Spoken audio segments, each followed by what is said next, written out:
শিক্ষার্থীরা আসলে তোমরা ভালো আছো, আমি আল্লাহ রহমতে ভালো আছি। গত ক্লাসে তোমাদেরকে পড়ানো হয়েছে লকার 21 এটা লিখেছেন আবু বকর সিদ্দিক। তোমাদেরকে সংখ্যাতন লেখার পরিস্থিতি পাঠ পরিস্থিতি করেছিলাম। আজকে মূল পাঠটা পড়ানো হবে। লকার রাতের বিছানা ফুটপাতের কঠিন শান, কারণ লকার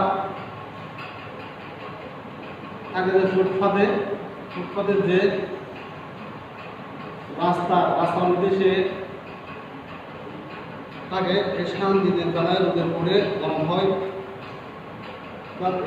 যখন দিনের বেলায় রোদ পড়ে তখন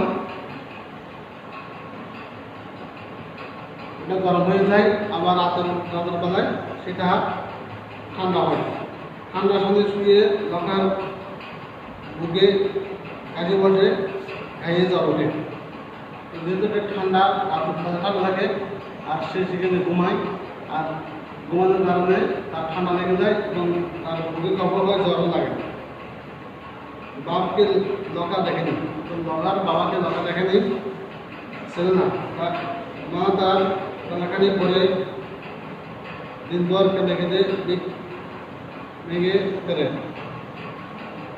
লকারের মা যে কাপড় আছে, লকারের মায়ের কাপড় অনেকটা পুরানো, এটা পরে বিক্রি করে সারাদিন।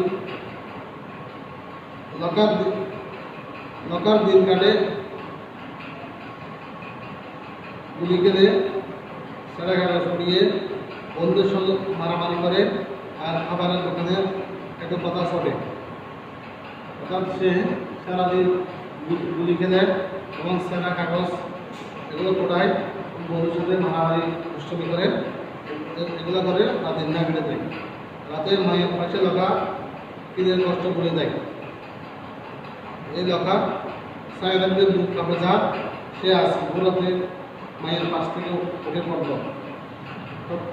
লকা সে নিজের ছায়া দেখলে তার বুক কাঁপে, কিন্তু সে কি করল, সে ভোর রাতে উঠে গেল মায়ের পাশে। মা খা করে ঘুমাচ্ছে, তার মা ঘুমাচ্ছে। লকা চুপি চুপি পা ফেলে হারিয়ে গেল ঘুমানো পয়সার মধ্যে সে চলে গেল। খানিকটা গিয়ে রেল লাইন যেন একটু মরার সাপ পাশাপাশি শুয়ে আছে চুপচাপ। তার রেল লাইন অনেকটা মরা সাপের মতো এখানে বোঝানো হয়েছে এবং ওই রেল লাইন চুপচাপ শুয়ে আছে। লকা এটের টুকরো দিয়ে ইস্পাতের লাইনে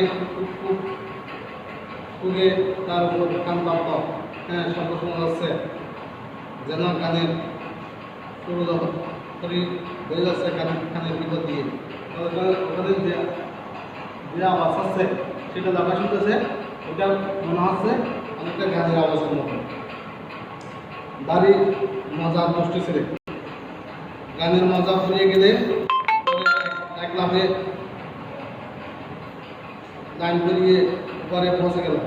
তো সে ওখান থেকে এক লাফে লাইনের উল্টো পারে চলে গেল।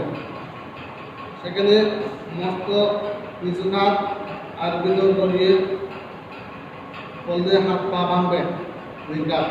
তখন সেখানে যদি পরে সে তার হাত পা অবশ্য ভেঙে যাবে।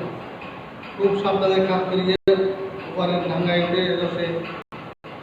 ডাঙ্গাটা আসলে অন্ধকার, যদি গাছে আর ধীরে ধীরে গাছের জানটা চাই মাথা নেড়ে নেড়ে বই দেখাচ্ছে লকাকে। যে পোকা আছে ওই বিভিন্ন পোকাগুলা তাকে বই দেখাচ্ছে। কস করে কাটা ঢুকে গেল বা ভাই, তখন কাটা আছে, কাটা ঢুকে গেল লকার বা ভাইয়ে। কিসের কাটা হবে হয়তো গাবলার। লকা উবু হয়ে বসে কাটাটা পটিয়ে ঘুরে ছুটে ফেলে দিল। অর্থাৎ লকার পায়ে যে কাটা ফুটল ওই কাটাটা সে নিয়ে ঘুরে ফেলে দিল, কিন্তু বিষ তো যায় না। কি অসহ্য যন্ত্রণা! বলে কেটে দিল লকা। লতা তো মুখ দিয়ে কথা বলতে পারে না, কিন্তু সে কাঁটার বলে সে কান্না করে দিল, কিন্তু কান্না তো চলবে না, সময় নিয়ে তাকে যে যেতে হবে আবসা অন্ধকার, 3 দিনের ঠান্ডা, আর তখনও ঠান্ডা, বাইরে ঠান্ডা আর অন্ধকারও আছে। গাছের পাতা দিয়ে শিশির গড়িয়ে পড়ছে, খুব খুব করে কাছে আসছে লতার।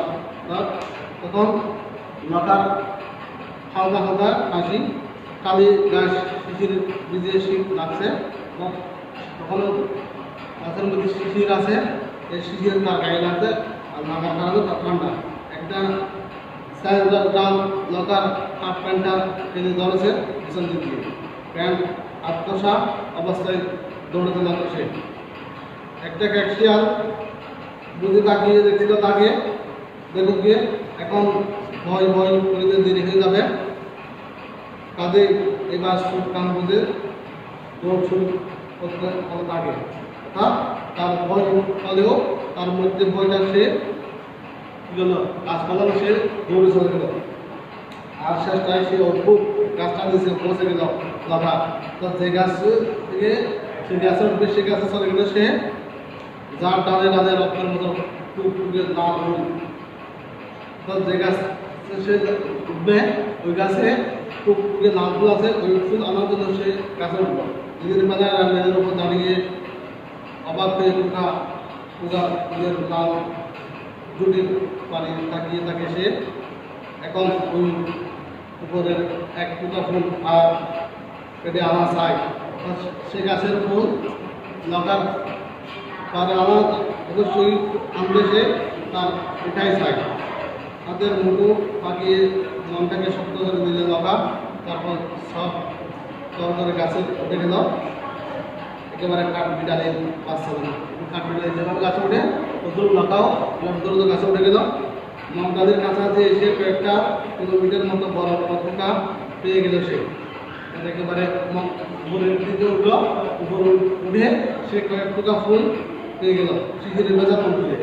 তা হোক, আমরা এখন আমার সব টুকটাপ নিয়ে এলো সে, আমার হাঁটুর মুখের দিকে সব ফুল নিয়ে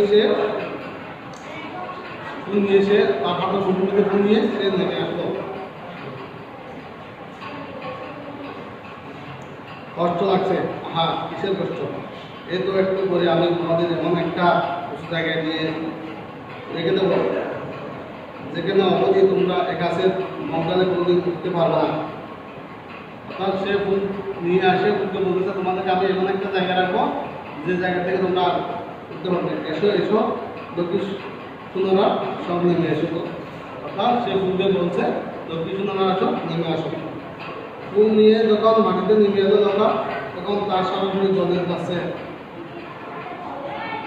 তরুণ কপুকে ঠান্ডা, তার বুকের মধ্যে ঠান্ডা লাগতেছে, হাত দিয়ে পাই টাটকা রক্ত, তার মধ্যে তার ওখান থেকে ঠান্ডা কোথা লেগে রক্ত লাগছে। গাছের ডালপালা কাটা ভর্তি, গায়ে হাত পা ছিঁড়ে গেছে, আসর লেগে তার গাছের মধ্যে খাড়া থাকা যায়, তার খাড়া লেগে ছিঁড়ে গেছে। তাতে কি বুঝে গেছে আমি দরকারে মুখ তুলে উঠে লাগলাম। সেদিন সকালে ছিল বড় আছে সুন্দর, আকাশে কমের বর্ষা, অল্প অল্প শীত আর দক্ষিণের সামান্য বাতাস। তার সে সময় দক্ষিণের সামান্য বাতাস লেগেছিল আর ঠান্ডা পদে পদে মিছিলের দল নেমেছে সমস্ত মানুষ নিয়ে শহীদ মিনারে যাবে, আর শহীদ মিনারে যাওয়ার জন্য পদে পদে অনেক মানুষ মিছিল এগুলোর মধ্যে দেখা যাচ্ছে তাকে চিনতে কষ্ট হয় না, কারণ মিছিলের সবার গায়ে চাদর, খুব সোয়েটার ও তার পা পুরা উদ্ধার, তার সবার গায়ে চুলে ছিল ছিল, তার খালি ছিল, যার কারণ তার করছে আপনার পুষ্ট মিছিলের পা মিলিয়ে সে শহীদ মিনার সবার সঙ্গে গলা মিলিয়ে গিয়ে চলছে আমার ভাইয়ের কৃষিকা করি আমি কি বলতে পারি। সবাই গান গাইছে, কিন্তু তার গলা দিয়ে কথা তো পড়ে না, শুধু শব্দ হয় হা হা হা। আসলে কথা ফুটবে কী করে দরকার যে জন্মভূয়া দরকার জন্মভূয়া বাংলা মূল তার থেকে বুঝতে পারি না সে মনে মনে বসে শরীরের অর্থ বাইরে করতে হবে তোমরা বাইরে করতে আজকে যে শব্দগুলো আছে শব্দগুলো শিখে দেবে আশা করি তোমরা বাইরে পড়াশোনা করবে ভালো করে শিখে দেবো আল্লাহ হাফেজ।